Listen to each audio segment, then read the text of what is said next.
Our patient population consists of about 500 individuals. About 98-99% of those individuals have type 2 diabetes. The type 1 individuals have a autoimmune condition that predisposes them to destruction of their ability to make insulin, whereas the type 2 individuals have an issue with insulin resistance. We know we're being influenced by food stuff, by advertising, by bright packages that draws us and appeals to children and adults alike with food preservatives, with high fructose corn syrup, with a variety of other things that we really don't know in terms of what deleterious effects may have on our bodies long term, and or our children and the generations to come.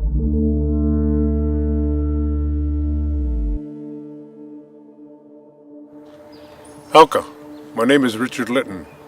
They call me Shot. My name is Tim. I was born here in the San Isabel Indian Reservation, just below me, about 500 feet. I've lived here most of my life. The mountain is where my great-grandfather lived. He had a house there back in the canyon. We would be there with him. He would teach us the ways of the forest, what the forest could give us, and how to hunt. Like the old days.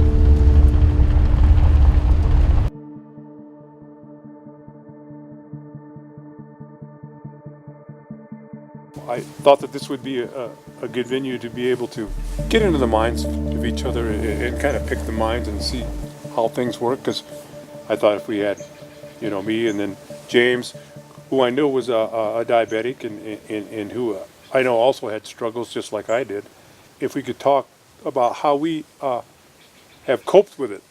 Well, when you lose your kidneys, you gotta filter your blood because of all the bad stuff in your blood. So you got to go in every 2 days, and depending, it's anywhere from 3.5 hours to 4 hours at a time, and they just run your blood through a filter.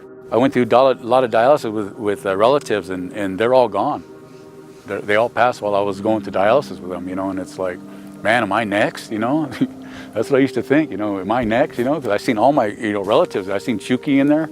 I've seen my cousin Betty Jean was in there, and Smith, she's still going, but I don't know how she's doing, but a lot of them had just passed away, When I turned 52 and I started looking back on everything, I kept thinking about how I used to drink all the time, or on the weekends do this, and I kept looking back and it's like, man, I guess I was an alcoholic, I was an alcoholic.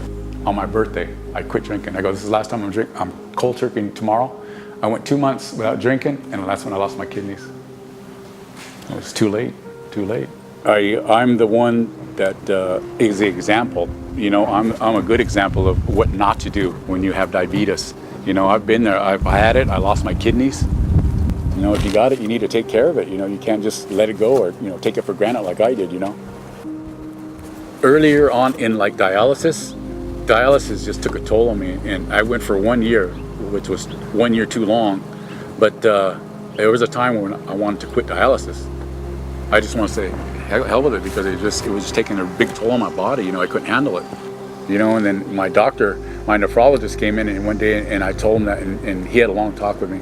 He told me that you got a lot of family, a lot of people care about you, and he goes, I don't see it happening. He said, you're a fighter, so here I am,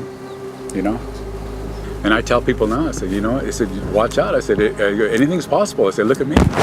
It happened to me. I lost my kidneys, and I didn't expect that at all, A lot of people don't think that any of the complications are going to happen to them. The neuropathy and the loss of limbs, they just don't think it's going to happen to them, especially if they're young. So they don't tend to take care of themselves as stringently because, when you're young, you don't want to be acknowledging a disease like that. I think that the ADA does a lot of work to help educate people, but a lot of people really don't want to hear it. It's a real systemic disease. You have cardiovascular problems that'll, crop up because you probably will have hypertension too. And hypertension is very, very hard on the heart, and it's hard on the kidneys. a lot of people who have diabetes end up on dialysis. You know, sugar molecules are very, very large. So the process of filtering these things from the system tends to wear them out. People who have pre-diabetes or even, you know, diabetes and they take care of themselves, if you exercise, you can work off that sugar by, you know, using your muscles to burn it off. We're susceptible to having diabetes. The Indians are, without a doubt. And, you know, it started way back, when we were young.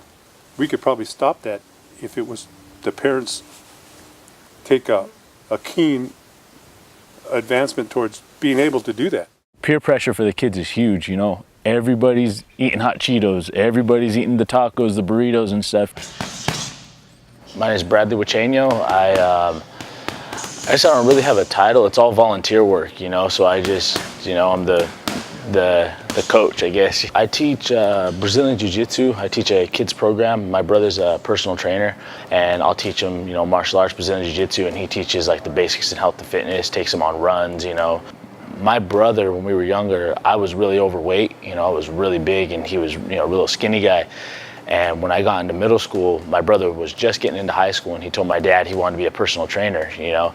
And so my dad told him, right, your first client's your brother. And we started just working out every day, you know. He would take me on little runs. I barely made it, you know, half a mile, and I was dead, you know. But I started losing weight, and I started falling in love with it. But I was still kind of big, and, you know, I got in a lot of fights growing up. You know, I got expelled from high school, got in a lot of trouble.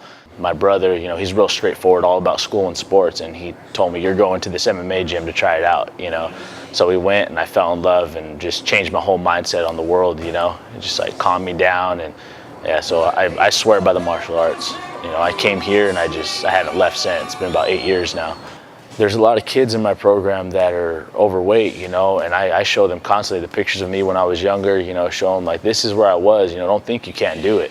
I honestly feel like if I didn't switch, you know, my health and fitness around the way I did, I think I would have went down that road, you know, getting diabetes, because a lot of people in my family have it, you know. It's all over our community, obviously, you know. I mean, all there is tacos, burritos, chips, you know, and soda. Everybody drinks pop all the time, you know. It's just, so I mean, I know nutrition has a huge part in it. You know, we're trying to break that cycle with them right now, showing that that's not our culture, you know what I mean? That's not us. We would never have diabetes if we lived the way they lived and ate what they ate. You know that this is a samtai tree, this is a kopash tree, this is acorn is kopash. This acorn, you make shui out of it. We never had problems with it. We lived good, normal lives. As soon as sugar was taken out of my diet and I started exercising, my eyesight came back. With the help of the American Diabetes Association and my coaches, I was able to, like I said, put on a pedometer. My coach actually walked with me for a long time to build my confidence. I'm confident now that I'm able to, I go out into the arena and I dance, I walk everywhere, I'm not afraid, I'm full of energy, and diabetes, it's not going to stop me. Culturally, traditionally, our lifestyle was such that it prevented it. That was our medicine. So I think we can get there if we go back to our roots, where we came from. It's going to be hard. It's going to be a struggle. It'll be day to day, but you can do it. Take it one step at a time. And I would encourage you, just start walking. Walk a few minutes a day. And then that just starts to open up this happiness within your soul to want to do more. Going out on a bicycle, you know, playing ball, playing catch. Allow your body to move, because when we're moving, we are burning calories. And when we're burning calories, we're lowering our blood sugar. I think they just got to find what they love, what they really want to do, and know that they can get it. You know what I mean? They know that it's in their grasp, they can do it. Surround yourself with positive people, you know, and the people that are on the same track as you are, and you'll get there. When you get done with that workout, you just feel, I feel good. I feel really good about myself, you know, like I accomplished something for the day. I mean, you just feel really good, you know. It's been a big challenge, but I think I've done very good with it. Live every day like you really, really want it, you know, and that is my motivation. To keep my diabetes, because I know it's killing me, and to keep it at a level to where I can function and be able to do what I want till when the horse comes to get me, okay, I'm gone. You know, that's cool. But I mean, you know, I've lived a decent life now, and I want to continue on. And my motivation is that life itself.